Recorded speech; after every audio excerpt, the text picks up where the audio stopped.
Hi, and welcome to another episode of Digital Crafts. Today we're going to be making a levitation photo using Photopea that at the end will look a little something like this. So as with the spirit photography tutorial we did last time, I have taken 3 separate pictures with the same exact camera position, focus, and exposure. So you see this is picture 1, picture 2, picture 3. The big consideration here is to make sure the elements don't overlap. So you see I have one medallion here, and then my hand down here. None of them are overlapping each other, so that we'll be able to composite them all easily in the final image.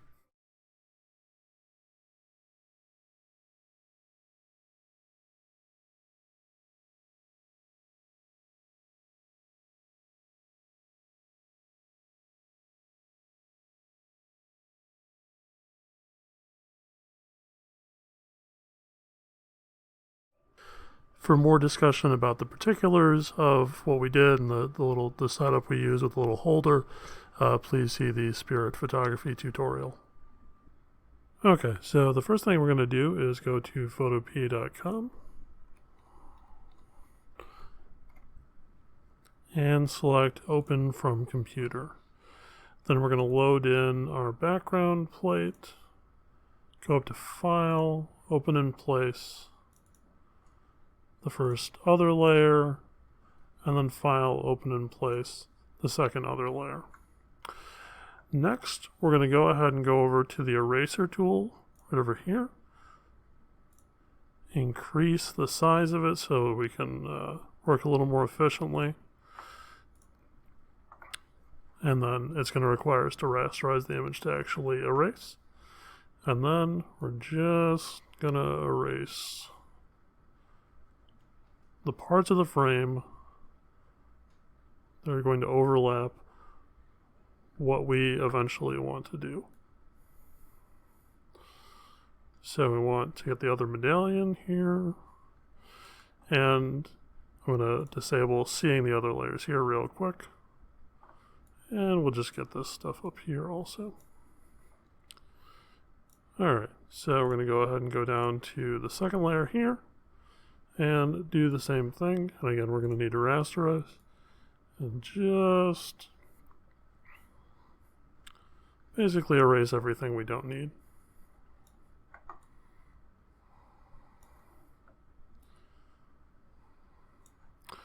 Okay, so now if we re-enable everything, you can see that we have our medallions kind of floating, but you can still see the fingers here. This is where we have to get in with the detail work.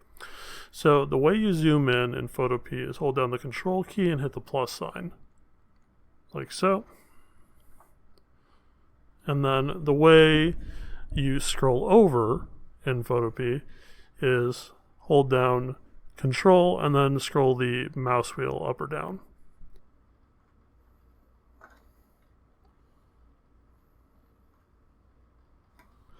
Like so. So now we're going to get in and we have to do a little detail work to remove the part of the fingers here that is overlapping with the bands of the medallions.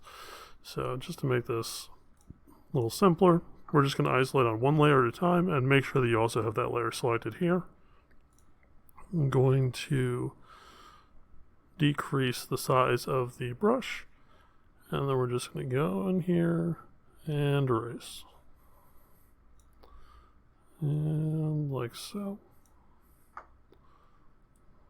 And like so. And if you're ever not confident in your ability to do precision erasing or brushing, just zoom in a little bit further. And always keep in mind that you can use Control-Z to undo anything. So if I accidentally go like this, oh, don't want that. Just hold down Control, hit Z, and it's back. So now I'm just going to go ahead, go in here and just do some detailed erasing and then redraw the band right here. And I'm going to be able to get away with that because it's small enough in frame that people won't be able to see that part is not real.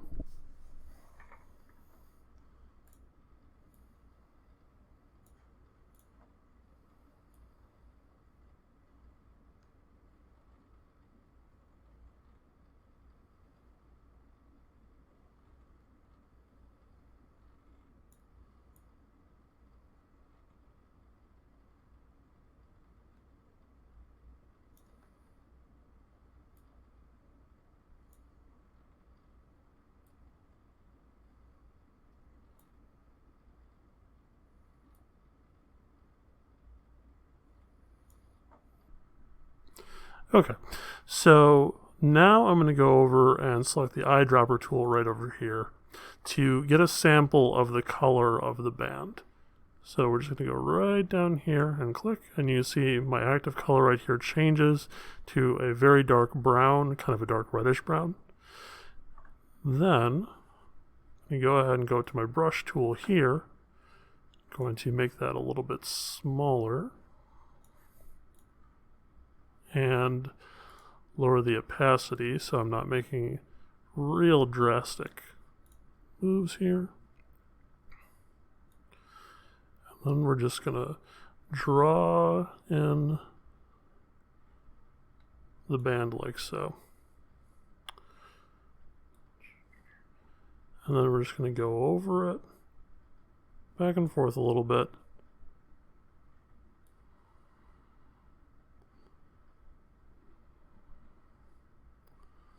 And this may not come out good enough the first time we try, but we'll just do a rough pass and then kind of see where we are here. Okay, so now I'm going to go ahead and zoom out by doing Control minus. I'm going to re-enable my layers. And we're going to see that looks a little bit junky right there, but not too bad. And we can clean it up a little bit.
Okay, and that looks pretty reasonable, and keep in mind, this is the magnification we're looking at here. It's a little bit wonky, but not too bad.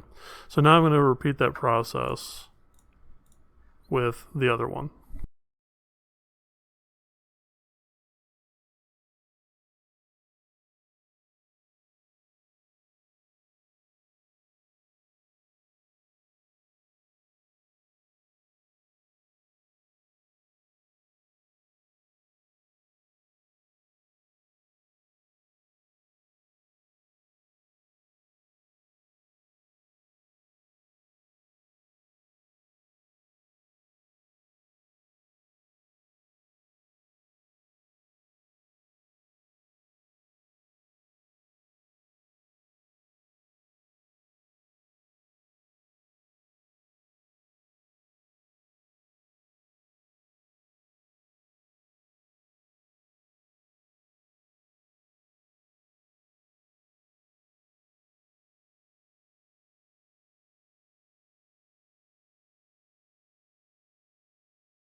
Okay, so we are in pretty good shape regarding the base of the image now. So now, just because we can, you don't necessarily need to do this part, I'm going to go ahead and apply the similar old effect that I applied to the spirit photography. Just, make it a little more interesting. So the first thing we're going to do is merge down all the layers and then start applying the same effects as before. So we just go ahead and use, hold down Shift, click on the top layer, then click on the bottom layer to select all the layers, then just go ahead and right click and go down to merge layers. Now we have a single layer. Then we're going to go up to Image, Adjustments, and Desaturate, make it black and white. Then we're going to do Image, Adjustments, Photo Filter to apply a sepia type effect. We're going to go to Filter, Blur, Motion Blur, and just apply a little bit of blur. Say 12 is good. And it just makes it not quite as sharp. Now, as with before, we're going to go ahead and apply those overlays. I'm just going to use the ones that I already have downloaded here. You can see the images from the prior tutorial. But basically, you just need to go to Google Images, search for Dirt and Scratches overlay, find one that you like, and then use File, Open in Place to put it in your composite here. Okay, and then once you have it stretched out over the entire canvas, we're going to right click on the layer here, go to Blending Options, change blending mode to screen, and then adjust the opacity down to somewhere around 70 or mid 60, something like that. Then we're going to go back to File, Open in Place. We're just going to keep it a little bit lighter this time, and we're just going to go ahead and apply our paper texture. And I'm just going to go ahead and flip that just for the heck of it. And then once we have that stretched out over the canvas as well, right click, Blending Options, and Multiply. And then we're going to lower that down to, let's say like low 70. Lastly, to export our Levitation photo, we're just going to go up to File, Export as, PNG, and then just hit Save here. And there is our Levitation photo. Thank you very much for watching. Please check out some of the other videos both in this playlist and our YouTube channel more generally, and have a nice day.